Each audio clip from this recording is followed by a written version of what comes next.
Hello friends, smart study अड्डा पे आप सभी का स्वागत है।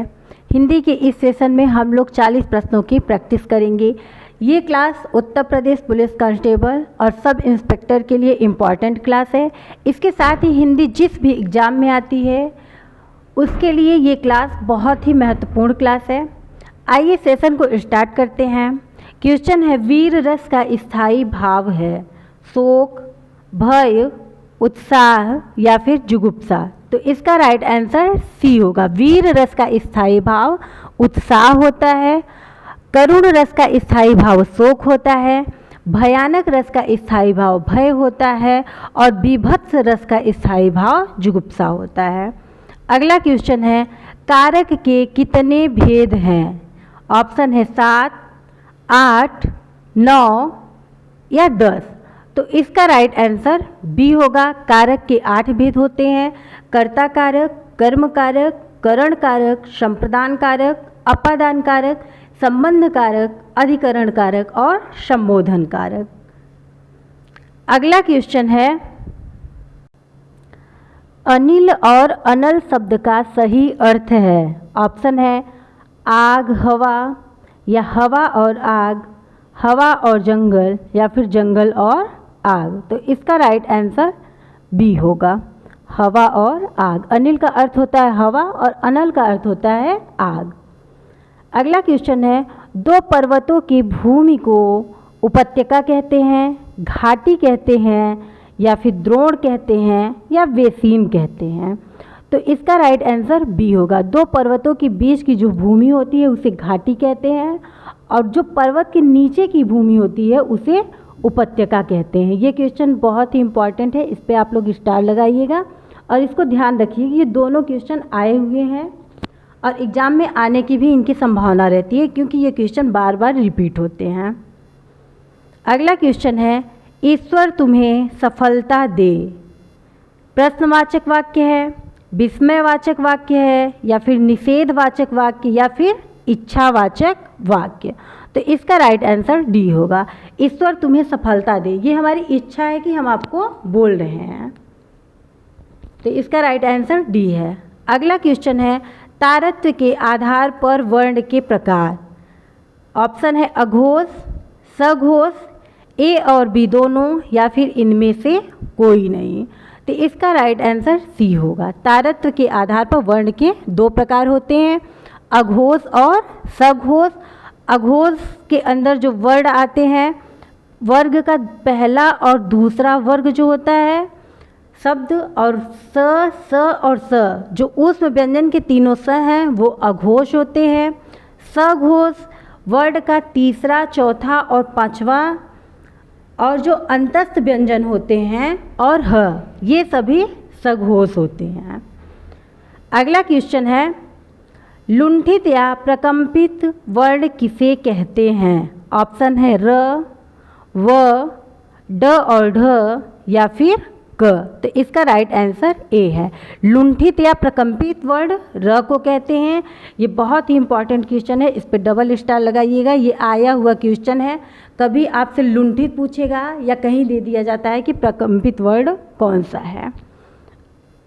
अगला क्वेश्चन है, खोदा पहाड़ निकली चूहिया लोकोक्ति का अर्थ है। तो ऑप्शन है कम परिश्रम करके बहुत मिलना, परिश्रम अधिक और फल कम, परिश्रम के बिना ही फल पा जाना या फिर श्रम करने पर भी कुछ ना मिलना। तो इसका राइट आंसर बी होगा कि परिश्रम अधिक और फल कम मिलना। अगला क्वेश्चन है, निम्न में से शुद्ध वर्तनी का चयन कीजिए। ऑप्शन है उन्नति या उन्नति या उन्नति या फिर उन्नति। तो इसका राइट आंसर बी होगा, उन्नति जो शब्द है ये सही है। अगला क्वेश्चन है, अर्ध स्वर है य और व, ई और उ, री और अ, बड़ा आ और बड़ी ई। तो इसका राइट आंसर ए है। ये बहुत ही इंपॉर्टेंट क्वेश्चन है, इस पर भी आप लोग स्टार लगाइएगा। ये आया हुआ क्वेश्चन है और एग्ज़ाम में हमेशा आता है, कोई भी एग्ज़ाम हो ये क्वेश्चन ज़रूर पूछा जाता है। अगला क्वेश्चन है, चंद्रमा का पर्यायवाची है सुधांशु, रूपक, या फिर मंदाकिनी सलील। तो इसका राइट आंसर ए होगा। चंद्रमा का पर्यायवाची सुधांशु है। अगला क्वेश्चन है, मजदूर मेहनत करता है किंतु उसके लाभ से वंचित रहता है। ऑप्शन है, ये कौन सा वाक्य है? तो ये सरल वाक्य है, मिश्रित वाक्य है, या संयुक्त वाक्य है, या फिर इनमें से कोई नहीं। इसको मिश्र या मिश्रित दोनों बोला जाता है। इसका राइट आंसर जो होगा वो सी होगा। ये संयुक्त वाक्य है। जिस भी वाक्य में किंतु, परंतु, लेकिन या व और फिर, इसलिए, नहीं तो ऐसे शब्द जब आते हैं तो वहाँ पर संयुक्त वाक्य होता है। इसको आप लोग ध्यान रखिएगा। हंस पद विराम चिन्ह का प्रयोग होता है वाक्य पूरा करने के लिए, संकेत देने के लिए, या अर्थ स्पष्ट करने के लिए, या फिर लिखने में अक्षर छूटने का संकेत देने के लिए। तो इसका राइट आंसर डी होगा। लिखने में अक्षर छूटने का संकेत देने के लिए हंस पद जो चिन्ह होता है वो इस तरीके से होता है, जैसे यहाँ पर लिखा है वाक्य पूरा करने के लिए। अगर मान लीजिए पूरा आप भूल जाते हैं, नहीं लिखते हैं, तो यहाँ से इस तरीके से इस विराम चिन्ह का प्रयोग करके आप इसको ऊपर लिख सकते हैं। इसका राइट आंसर डी है। अगला क्वेश्चन है, निम्नलिखित में से किस वाक्य में अकर्मक क्रिया है? ऑप्शन है, गेहूँ पिस रहा है, मैं बालक को जगाता हूँ, मदन गोपाल को हंसा रहा, राम पत्र लिखता है। तो इसमें पूछा है अकर्मक क्रिया, तो इसका राइट आंसर ए होगा। गेहूँ पिस रहा है, यहाँ कोई कार्य नहीं हो रहा है, इसलिए यहाँ पर अकर्मक क्रिया है। अगला क्वेश्चन है, किस रस को रसराज कहा जाता है? श्रृंगार रस को, हास्य रस को, या फिर वीर रस को, या शांत रस को? तो इसका राइट आंसर ए है। श्रृंगार रस को रसराज कहा जाता है। अगला क्वेश्चन है, प्रेम वाटिका किसकी काव्य कृति है? ऑप्शन है, रसखान, नागरीदास, आलम, या फिर भारतेंदु हरिश्चंद्र। तो इसका राइट आंसर ए है। प्रेम वाटिका रसखान की रचना है। इस पर भी आप लोग स्टार लगाइएगा, ये इम्पॉर्टेंट क्वेश्चन है। साहित्य के क्वेश्चन बहुत कम है, लेकिन जैसे जैसे प्रैक्टिस सेट की ये श्रृंखला आगे बढ़ेगी, साहित्य के और क्वेश्चन कराए जाएंगे। आप लोग ध्यान से इन क्वेश्चन को करिएगा। अगला क्वेश्चन है, संज्ञा के मुख्यतः कितने भेद हैं? ऑप्शन है 2, 11, 5, या फिर 3। तो इसका राइट आंसर डी होगा। संज्ञा के मुख्यतः 3 भेद होते हैं। अगर पूछा जाए कि संज्ञा के कुल कितने भेद होते हैं तो 5 भेद होते हैं। क्वेश्चन आप लोग ध्यान रखिएगा, क्वेश्चन को ध्यान में रख कर ही आंसर को लगाइएगा। अगला क्वेश्चन है, 2 वर्णों के मेल से होने वाले विकार को क्या कहते हैं? संधि कहते हैं, समास कहते हैं, उपसर्ग कहते हैं, या फिर प्रत्यय कहते हैं? तो इसका राइट आंसर ए होगा। 2 वर्णों के मेल से होने वाले विकार को संधि कहते हैं। अगला क्वेश्चन है, उपसर्ग का प्रयोग होता है शब्द के प्रारंभ में, शब्द के मध्य में, या शब्द के अंत में, या इनमें से कोई नहीं? तो इसका राइट आंसर ए होगा। शब्द के प्रारंभ में उपसर्ग का प्रयोग होता है। अगला क्वेश्चन है, जो धातु या शब्द के अंत में जोड़ा जाता है उसे क्या कहते हैं?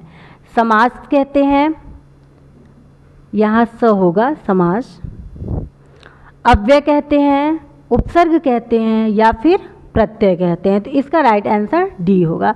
जो धातु या शब्द के अंत में जोड़ा जाता है उसे प्रत्यय कहतेगा। इस क्वेश्चन को आप लोग ध्यान रखिएगा। अगला क्वेश्चन है, जन्म का विलोम है जीवित, मरण, मधुर, या फिर जीवंत? इसका राइट आंसर बी होगा। जन्म का विलोम मरण होता है। अगला क्वेश्चन है, संसद से सड़क तक किसकी रचना है? सुदामा प्रसाद पांडे धूमिल की, रघुवीर सहाय की, या फिर आनंद विश्वास की, या ऋषभदेव शर्मा की? तो इसका राइट आंसर ए होगा। संसद से सड़क तक सुदामा प्रसाद पांडे की रचना है। ये बहुत ही इम्पॉर्टेंट रचना है, इसको डबल स्टार कीजिएगा आप लोग और इसको ध्यान रखिएगा।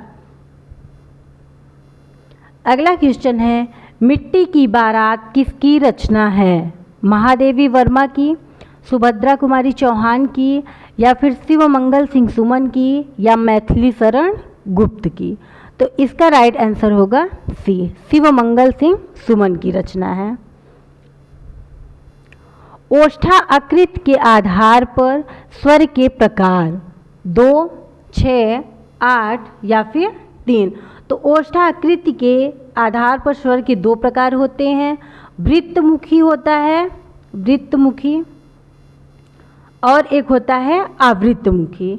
वृत्तमुखी के अंतर्गत उ, बड़ा उ, ओ और अ आते हैं, और जो आवृत्तमुखी है उसके अंदर बड़ा आ, दोनों ई और दोनों ए आते हैं। ये क्वेश्चन बहुत ही इंपॉर्टेंट क्वेश्चन है, इसको आप लोग स्टार लगा के रखिएगा। या फिर क्वेश्चन ऐसे भी पूछ सकता है कि ओष्ठ आकृति के आधार पर स्वर कितने प्रकार के होते हैं, या ये भी पूछ सकता है कि इनमें से कौन सा वर्ड वृत्तमुखी है, आवृत्तमुखी है। इसलिए आप लोग इसको ध्यान दीजिएगा। जिस शब्द के कोई सार्थक शब्द हों उन्हें क्या कहते हैं? मिश्रित, योग रूढ़, यौगिक या फिर रूढ़? तो इसका राइट आंसर है सी, यौगिक। अगला क्वेश्चन है, संकर शब्द का अर्थ है तत्सम, तद्भव, विदेशी भाषा या 2 भाषाओं के शब्दों से मिलकर बना शब्द। तो इसका राइट आंसर डी होगा। संकर शब्द जो होता है वो 2 भाषाओं से मिलकर बना होता है, जैसे रेलगाड़ी, रेल और गाड़ी। तो रेल जो है ये अंग्रेजी भाषा का शब्द है, और गाड़ी जो है ये हिंदी भाषा का शब्द है। इस क्वेश्चन को भी आप लोग ध्यान रखिएगा, ये भी क्वेश्चन बार बार एग्जाम में पूछा जाता है। वैसे जितने भी क्वेश्चन हैं सभी इम्पॉर्टेंट क्वेश्चन हैं, लेकिन उनमें से कुछ क्वेश्चन ऐसे हैं जो बहुत ही ज़्यादा इम्पॉर्टेंट क्वेश्चन है, इसलिए आप लोग ध्यान रखिएगा। निम्न में कौन सा शब्द तुर्की भाषा का है? चाय, रिक्शा, कमरा या फिर कैंची? तो इसका राइट आंसर डी होगा। कैंची जो है ये तुर्की भाषा का शब्द है, चीनी भाषा की शब्द चाय है, रिक्शा जो है ये जापानी भाषा का शब्द है, कमरा जो है ये पुर्तगाली भाषा का शब्द है। यहाँ पर आपने एक प्रश्न से 4 प्रश्नों को पाया है, इसको आप लोग ध्यान से रखिएगा, क्योंकि ये क्वेश्चन बहुत ही बार बार एग्जाम में पूछे जाते हैं कि ये मतलब किस भाषा का शब्द है। रिक्शा जो है ये भी कई बार पूछा गया है, तो ये जापानी भाषा का शब्द है, आप लोग ध्यान रखिएगा इसको। अगला क्वेश्चन है, रचना के आधार पर वाक्य के भेद होते हैं 4, 3, 2 या फिर 7। तो इसका राइट आंसर बी है। रचना के आधार पर वाक्य के 3 भेद होते हैं, सरल वाक्य, सरल, संयुक्त और मिश्र वाक्य। ये 3 होते हैं, इसको आप लोग ध्यान रखिएगा। अगला क्वेश्चन है, राम आम खाता है में वाच्य का कौन सा रूप है? भाववाच्य, कर्तृवाच्य, उभयवाच्य या फिर कर्मवाच्य? तो इसका राइट आंसर बी होगा, कर्तृवाच्य। आम कौन खाता है? तो राम, तो यहाँ कर्ता के द्वारा कार्य किया जा रहा है, तो इसका राइट आंसर बी होगा। अगला क्वेश्चन है, रहीमन पानी राखिए बिन पानी सब सून, पानी गए न उबरे मोती मानुष चून। इस दोहे में कौन सा अलंकार है? रूपक, उत्प्रेक्षा या श्लेष या फिर उपमा? तो इसमें कौन सा अलंकार है? आप लोग आंसर दीजिएगा। इसका राइट आंसर सी होगा, श्लेष। अगला क्वेश्चन है, पत्र का अर्थ नहीं होता पंख, लेख, चिट्ठी या फिर पत्ता? तो यहाँ पूछा है नहीं होता है, तो इसका राइट आंसर बी होगा। पत्र का अर्थ लेख नहीं होता है। अगला क्वेश्चन है, ये वीडियो में आया हुआ क्वेश्चन है 2018 के एग्ज़ाम में, इसको आप लोग ध्यान रखिएगा, क्योंकि प्रीवियस ईयर जो क्वेश्चन होते हैं ये बार बार पूछे जाते हैं एग्ज़ाम में, इसलिए इनको विशेष तौर से ध्यान देना पड़ता है। अगला क्वेश्चन है, इनमें से कौन सा शब्द अंग्रेजी में अपनाया गया है जिसका अर्थ भिन्न है? ऑप्शन है प्रभु, जगन्नाथ, भगवान या फिर ईश्वर। इसका राइट आंसर बी है, जगन्नाथ। ये भी यूपी पुलिस में आया हुआ 2018 में आया हुआ क्वेश्चन है। अगला क्वेश्चन है, राजा सेवक को, इसको रेखांकित कर लीजिएगा, कम्बल देता है, वाक्य में रेखांकित पद में कौन सा कारक है? कर्म कारक, संबंध कारक, संप्रदान कारक या फिर कर्ता कारक? तो इसका राइट आंसर जो है सी है, संप्रदान कारक, क्योंकि दान के अर्थ में संप्रदान का प्रयोग किया जाता है। अगला क्वेश्चन है, कर का अर्थ नहीं होता है। नहीं शब्द को आप लोग ध्यान से पकड़िएगा, क्योंकि अगर नहीं शब्द को नहीं देखेंगे तो इससे आंसर गलत हो जाता है। ऑप्शन है हाथ, टैक्स, सूर्य या फिर किरण। तो इसका राइट आंसर सी होगा। कर का अर्थ जो होता है सूर्य नहीं होता, हाथ भी होता है, टैक्स भी होता है और किरण भी होता है। ये भी यूपी पुलिस में आया हुआ क्वेश्चन है। आप लोग इस प्रैक्टिस सेट को एक मॉक टेस्ट की तरह लगाया कीजिए। इसको आप लोग पहले देखा करिए, फिर आंसर किया करिए, उसके बाद मेरा आंसर देखा करिए। अगर आप लोगों को ज़रूरत होगी तो स्मार्ट स्टडी अड्डा के टेलीग्राम चैनल पर आप लोगों को इसका प्रश्न के साथ आंसर भी दे दिया जाएगा। अगला क्वेश्चन है, चीर और चीर का अर्थ है चर, अचर, पुराना, कपड़ा, किला, काश, नया, कपड़ा। तो इसका राइट आंसर जो होगा बी होगा। चीर का अर्थ होता है पुराना और चीर का अर्थ होता है कपड़ा। अगला क्वेश्चन है, मैया मैं तो चंद्र खिलौना ले हूँ, मैं अलंकार है। उत्प्रेक्षा अलंकार, उपमा अलंकार, रूपक अलंकार या फिर अनुप्रास अलंकार? तो इसका राइट आंसर जो होगा सी होगा, रूपक अलंकार। उत्प्रेक्षा अलंकार जो है इसमें मनु मानो, जनु जानो, मनहु ऐसे शब्द आते हैं जहाँ उसमें उत्प्रेक्षा अलंकार होता है। उपमा में सा, से, समान ऐसे शब्द आते हैं। और अनुप्रास अलंकार जो है इसमें वर्णों की पुनरावृत्ति होती है। अगला क्वेश्चन है, विकारी शब्द कितने हैं? 9, 6, 3 या फिर 4? इम्पॉर्टेंट क्वेश्चन है, इसको ध्यान रखिएगा, स्टार लगाइएगा इस पर। तो विकारी शब्द जो हैं वो 4 होते हैं। तो इसका राइट आंसर जो है डी होगा। संज्ञा, सर्वनाम, क्रिया और विशेषण ये सभी विकारी शब्द हैं।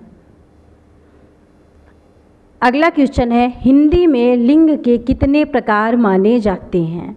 ऑप्शन है 2, 8, 4। तो इन्हीं तीनों में से आप लोग आंसर कीजिए। तो इसका राइट आंसर होगा ए। हिंदी में लिंग 2 प्रकार होते हैं, स्त्रीलिंग और पुल्लिंग। संस्कृत जो होता है उसमें लिंग 3 प्रकार के होते हैं, स्त्रीलिंग, पुल्लिंग और उभयलिंग। अगला क्वेश्चन है, च वर्ग का उच्चारण स्थान है? तालु या फिर तालव्य एक ही है, कंठ या मूर्धन्य या फिर दंत? तो इसका राइट आंसर ए होगा। च वर्ग जो है वो तालव्य होता है और क वर्ग जो है वो कंठ से होता है इसका उच्चारण स्थान। ट का उच्चारण स्थान मूर्धन्य होता है। ट का जितना भी वर्ग है, ट, ठ, ड, ढ, अड़ा सभी का। त वर्ग का उच्चारण स्थान दंत होता है। अगला क्वेश्चन है, विशेषण के भेद हैं 3, 4, 8 या फिर 2? तो इसका राइट आंसर बी होगा। विशेषण के 4 भेद होते हैं, गुणवाचक विशेषण, गुणवाचक और संख्यावाचक, परिमाणवाचक और सार्वनामिक विशेषण। ये क्वेश्चन बहुत ही इम्पॉर्टेंट है, इस पे आप लोग डबल स्टार लगाइएगा और आप लोग कमेंट कीजिएगा कि 40 में से आप लोगों को कितने क्वेश्चन सही हुए हैं और क्लास कैसी लगी एक कमेंट ज़रूर कीजिएगा। अगर क्लास पसंद आई हो तो लाइक, शेयर और सब्सक्राइब ज़रूर कीजिएगा। इसी तरह से डेली आप लोगों को हिंदी के प्रैक्टिस सेट मिलते रहेंगे, 40 प्रश्नों का पूरा सेट। आप लोग ध्यान से पढ़ते रहिए। किसी भी एग्ज़ाम में बैठेंगे, अगर हिंदी 50 क्वेश्चन है तो मेरी गारंटी है कि आप लोग 45 प्लस क्वेश्चन सही करेंगे। 50 में से। तो तब तक के लिए जय हिंद, मिलते हैं अगली क्लास में।